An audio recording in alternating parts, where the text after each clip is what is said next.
Hello everyone and welcome to day 3 of Infinite Labs presents Road to Share Classic Transformation series, and today is our first leg day. Okay, let's start with this. And coming to the nutrition overview, exactly same patterns, nothing else for me, लेकिन आपने पहले 2 दिन को observe करना है और अपने उस मेंटेनेंस फूड को आज तीसरे दिन आपने अडॉप्ट करना है, जहाँ पे एक तो आपको एक्सट्रीम हंगर या क्रेविंग फील नहीं होना चाहिए और यहाँ आपको बहुत ज़्यादा फुलनेस, स्टमक फुलनेस फील नहीं होना चाहिए। तीसरे दिन तक मैं एक्सपेक्ट करता हूँ कि जो भी मेंटेनेंस डाइट को फाइंड आउट करने की गाइडलाइंस हमने बिल्कुल स्टार्टिंग डे पे शेयर की थी, वो सारी चीज़ें आप कंसीडर करके उस चीज़ को आप अप्लाई करके अपनी मेंटेनेंस डाइट को आज आपको फाइनलाइज करना है। और मेरा जो मेंटेनेंस रेडी किया गया था from the side of coaches of team fit human, वो मैं फॉलो कर रहा हूँ। और आज तीसरे दिन जो मेरा वेट ड्रॉप है दैट इज़ अराउंड 1 kg, तो मेरे लिए वो मेंटेनेंस के बाद मेंटेनेंस पे भी मतलब मुझे मेंटेनेंस इसलिए फील हो रहा है क्योंकि मुझे एक्स्ट्रा हंगर या क्रेविंग फील नहीं हो रही, लेकिन उस पर मैंने 1 kg का अभी तीसरे दिन की स्टार्टिंग में 1 kg से थोड़ा सा कम, not exactly 8 kg, it's around 850 और 900 ग्राम्स का जो ड्रॉप है वो मैंने ऑब्जर्व किया है अपने तीसरे दिन पे। तो न्यूट्रिशन अभी भी मैंने सेम ही रखा है, मैंने न्यूट्रिशन ऊपर नीचे नहीं किया, अभी कोई वेरिएशन नहीं लेके आया हूँ, लेकिन आपको अपने हिसाब से उसमें वेरिएशन लेके आनी है। और अब बात करते हैं सप्लीमेंटेशन की। Supplementation will exactly remain same and now we will move on to the training part. And now we are moving on to the training part.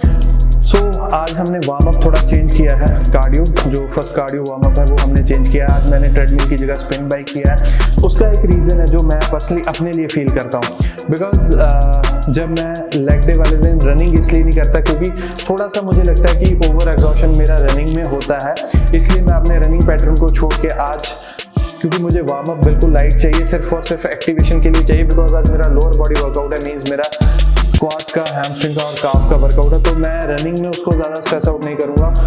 Spin bike पे जस्ट एक एक्टिवेशन वार्म अप लूँगा, patterns वही same रहेगा, क्योंकि मुझे मेरी अपनी adaptability देखनी है और ये चीज़ आपको भी देखनी है, क्योंकि हम पहले 2 दिनों में ही एक अपने लिए एक कार्डियो चूज़ कर चुके हैं जो हमारे लिए कन्वीनियंट है, चाहे आपके लिए वो एक ट्रेडमिल वॉक था, चाहे वो 4-1 का पैटर्न था, चाहे जो मैं फॉलो कर रहा हूँ 2-1 का पैटर्न, चाहे वो आपने अडेप्टेबिलिटी देखनी है कि किस चीज़ को आप बेटर अडेप्ट कर पाते हो। वैसे ही आज जो मुझे लगा कि मेरी बॉडी बेटर अडेप्ट कर पाएगी, तो मैंने आज स्पिन बाइक को as a warm up choose किया है। And now after the cardio warm up of spin bike we are moving on to the weight training part. और आज हमारा लोअर बॉडी है और इसमें हम 4 मूवमेंट्स रखेंगे। First is leg extension, then leg curl, then leg press and then seated calf. तो start करते हैं पहले हमारा जो और वेट ओरिएंटेड वार्म अप रहेगा। इसमें मैंने जो पहला वार्म अप चूज़ किया है before going to the working sets, मैंने अपना वार्म अप चूज़ किया जो मेरे लिए बेटर था, मैंने चूज़ किया है सुपर सेट। बिल्कुल लाइट वेट, ज़्यादा वेट नहीं है उसमें, बिल्कुल मॉडरेट सा वेट है, just to activate my muscles. ये सुपर सेट रहेगा, 12 से 15 रेप्स इसमें लेग एक्सटेंशन के रहेंगे और 12 से 15 रेप इसमें लेग कर्ल के रहेंगे, जो कि सीटेड वर्जन में यूज़ कर रहा हूँ। अगर आपकी जिम में सीटेड वर्जन नहीं है तो आप प्रोन लेग कर्ल इसमें यूज़ कर सकते हो, जो नॉर्मली मिलती है, जिसमें हम लेट के लेग कर्ल अपना हैमस्ट्रिंग का वर्कआउट जो चूज करते हैं। तो 2 सेट सुपर सेट रहेंगे, जैसे पहले 12 से 15 रेप अपने लेग एक्सटेंशन के, देन 12 से 15 रेप अपने लेग कर्ल के, ये हो गया पहला super set. Then again weight आप सेम ही रखो, कोई दिक्कत नहीं है, क्योंकि वार्म अप सेट है, इसमें बढ़ाने की जरूरत नहीं है। We are not moving into the working sets right now. तो सबसे वही, इसके बाद हम वही सेट अपना रिपीट करेंगे जिसमें हमने 12 से 15 लेग एक्सटेंशन के रेप्स बिल्कुल light weight, just activation focus, और 12 से 15 रेप हमने लेग कर्ल के ऐड ऑन किए हैं। ये हमारा पहला वार्म अप सेट रहेगा। And now we will move on to the first movement of today's workout, leg workout, and that's leg extension. Leg extension मैंने आप एक चीज़ नोटिस करोगे कि मैंने ना ही तो अभी स्क्वाट्स ऐड ऑन किए, ना ही कोई मूवमेंट मैंने अभी पूरे वर्कआउट में कोई भी ऐड नहीं किया, because we have to get used to do the things, right. तो अगर हम काफ़ी टाइम बाद या मतलब बिल्कुल बिगिनर हैं या हम काफ़ी टाइम बाद अपना जिम स्टार्ट कर रहे हैं, तो ऑब्वियसली बात है कि मैं पहले स्क्वाट्स को प्रेफर नहीं करता, या सेकंड या थर्ड वीक में मैं इन चीज़ों को इंट्रोड्यूस करता हूँ। तो पहली आइसोलेटेड मूवमेंट रहेगी, मतलब ना इसमें आपकी लोअर बैक एक्टिवेट रहेगी, ना मेजॉरिटी कोई और बॉडी पार्ट इसमें एक्टिव नहीं रहेगा। It's just a quad focused isolated movement. तो इसमें जो पहला सेट है वो अगेन लो इंटेंसिटी 12 से 15 रेप। मेरे केस में क्या था कि मुझे थोड़े टाइम से अपना नी इशू एक फेस हो रहा था, उसके बाद फिजियो कंसल्टेशन में मैं रहा काफ़ी टाइम, तो वो इम्प्रूव होता गया। तो मेरे लिए एक लेग वर्कआउट में काफ़ी लंबा गैप था, जिस वजह से मैंने चूज़ किया कि मैं अपना लेग वर्कआउट बहुत लाइटली स्टार्ट करूँगा। तो जो मेरा लेग एक्सटेंशन का हालांकि आइसोलेटेड मूवमेंट है, एक रिस्की मूवमेंट नहीं है, लेकिन फिर भी मैंने इसमें बहुत कम वेट लेके स्टार्ट किया इस सेट को, और एग्जीक्यूशन मैटर करती है, तो मैंने ज़्यादा ध्यान अपना उसको परफेक्टली एग्जीक्यूट करने में लगाया, ताकि मुझे दोबारा से वो मेरा नी इशू एग्रेवेट ना हो। तो just have a look into that. Now the second set of leg extensions, I just increase the weight a little bit. Weight को थोड़ा ही बढ़ाया गया, ज़्यादा नहीं बढ़ाया है। अगेन रेप रेंज मैंने वही फॉलो किया 12 से 15 की। अगेन थोड़ा वेट बढ़ाने से ये हुआ है कि थोड़ा सा ब्लड फ्लो इंक्रीज हुआ है मेरे क्वाड्स में भी। और इसके बाद हम मूव ऑन करेंगे अपने तीसरे सेट की तरफ, जो रहेगा हल्का सा हाई इंटेंसिटी सेट। कोशिश करूंगा कि मैं इसमें कंट्रोल कर पाऊँ, बिकॉज अगेन क्योंकि काफ़ी टाइम से मैंने लेग वर्कआउट परफॉर्म नहीं किया है, तो थोड़ा सा इशू रहता है मुझे हायर वेट पे जाने के लिए। लेकिन I just want to increase the weight a little bit, but इसमें मैं कोई भी जर्क इंट्रोड्यूस नहीं करूंगा, ज़्यादा इसको कंट्रोल करने की कोशिश करूंगा। Let's see how it goes. Second exercise of today's workout is seated leg extensions. ये एक्सरसाइज आपके हैमस्ट्रिंग्स को टारगेट करने के लिए है, और इसमें भी स्टार्टिंग बिल्कुल ही लाइट वेट से होनी चाहिए, जिसको आप परफेक्टली एग्जीक्यूट कर पाओ और हैंडल कर पाओ।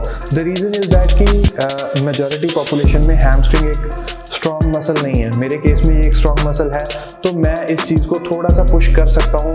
मेरी कैपेबिलिटी मुझे अलाउ करती है कि हैमस्ट्रिंग की हर एक एक्सरसाइज को मैं थोड़ा easily push कर लेता हूँ, because I have been training hamstrings from a very long time and till now it's been an injury free always. It's been an injury free all the times for me. तो इसमें मैंने हल्का सा wait ज़्यादा introduce किया, लेकिन आप इसको कम वेट पे परफॉर्म कर सकते हैं, जहाँ पे आपकी एग्जीक्यूशन परफेक्ट रहे, आपकी फॉर्म परफेक्ट रहे, और आपका muscle mind and muscle connection बिल्कुल ही इसमें सॉलिड होना चाहिए। तो फर्स्ट सेट अगेन इसमें हमारा वार्म अप सेट रहेगा, बिल्कुल लाइट वेट पे एग्जीक्यूट करेंगे हम 12 से 15 रेप। सेकंड सेट इस चीज़ में हमारा रहेगा जिसमें हम थोड़ा वेट इंक्रीज करेंगे, और हमारा टारगेट रेप रेंज रहेगा 10 से 12 का। और थर्ड सेट हमारा जो रहेगा वो हमारा एक वर्किंग हाई इंटेंसिटी सेट रहेगा मेरे केस में, because I can handle a better weight in that exercise. So मैंने इसमें वेट बढ़ाया है, और इसकी जो rep range target rep range है that is 8 to 10 rep range में इसको आप परफॉर्म कर सकते हैं। अगर इससे ज़्यादा 1 या 2 रेप आप ऐड ऑन कर सकते हैं हाई इंटेंसिटी पे भी, तो आपको करने चाहिए, बट मेक श्योर कि आपका muscle and mind connection proper होना चाहिए, आपकी एग्जीक्यूशन प्रॉपर होनी चाहिए, and range of motion should be always a great parameter of that. So that's we are done with the hamstrings. Let's move on to the third one.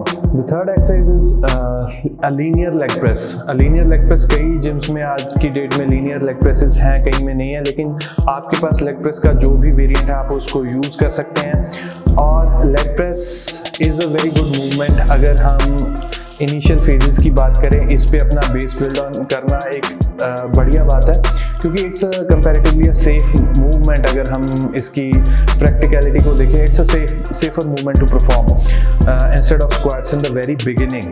So for me leg press is a very staple exercise, जो मैं एक beginner के workout में squats की जगह prefer करता हूँ। Squats को मैं हमेशा, जैसे मैंने पहले बताया, कि मैं दूसरे या तीसरे वीक से ही लेके आता हूँ। So let's start this. इसमें भी 3 सेट रहेंगे। जो हमारा पहला सेट रहेगा वो रहेगा वार्म अप सेट। उसमें हम रेप रेंज टारगेट करेंगे 10 से 15। कहीं पे भी आपको मतलब कहीं पे भी आपको कंफर्टेबल लगे, आप 10 से 15 रेप्स को टारगेट कर सकते हैं। Moving on to the second set, इसमें हमने थोड़ा सा वेट इंक्रीज किया है, और क्योंकि मुझे पहला सेट कंफर्टेबल लगा इसलिए मैंने वेट ऐड ऑन किया है इसमें। अगर आपको लगता है कि वेट इंक्रीज करने की ज़रूरत नहीं है सेकंड सेट में, तो इसमें कोई कंपल्शन नहीं है कि आपको इसमें और वेट ऐड ऑन करना ही है सेकंड सेट में।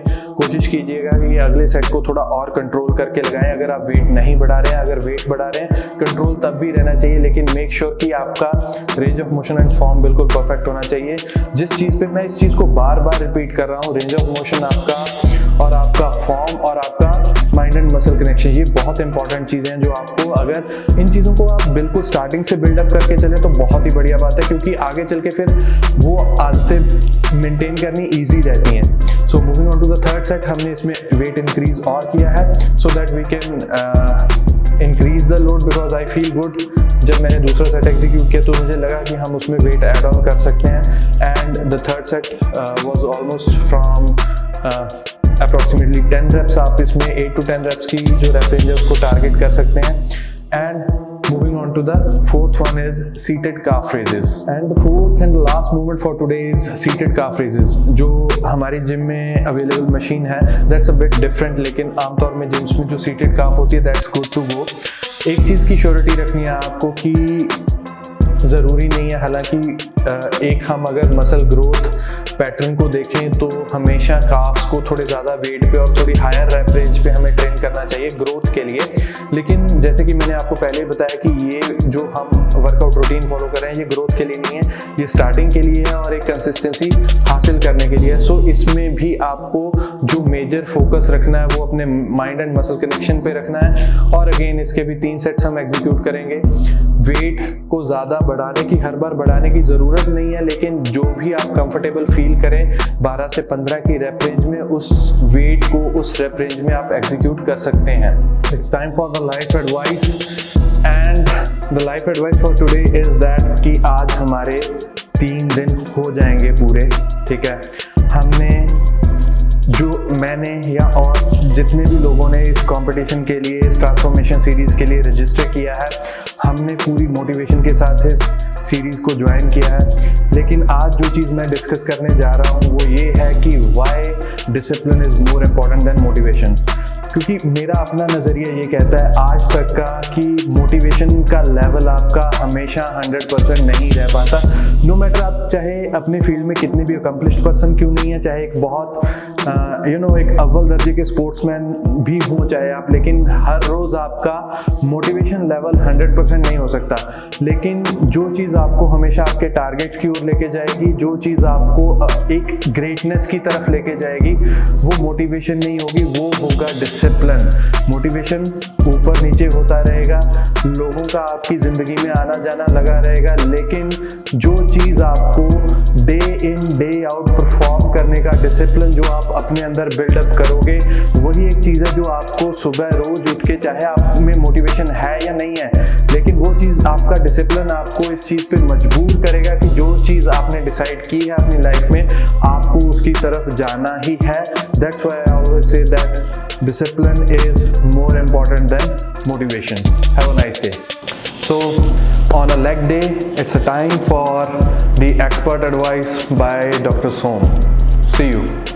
Hello guys, आज का हमारा टॉपिक है the importance of regular blood work या blood test में रेगुलरली क्यों करवानी चाहिए। देखिए इंटरनल ऑर्गन्स की हेल्थ कैसी है, आपकी बॉडी के अंदर चल क्या रहा है, उसके लिए रेगुलर ब्लड टेस्ट या ब्लड वर्क कराना बहुत जरूरी है।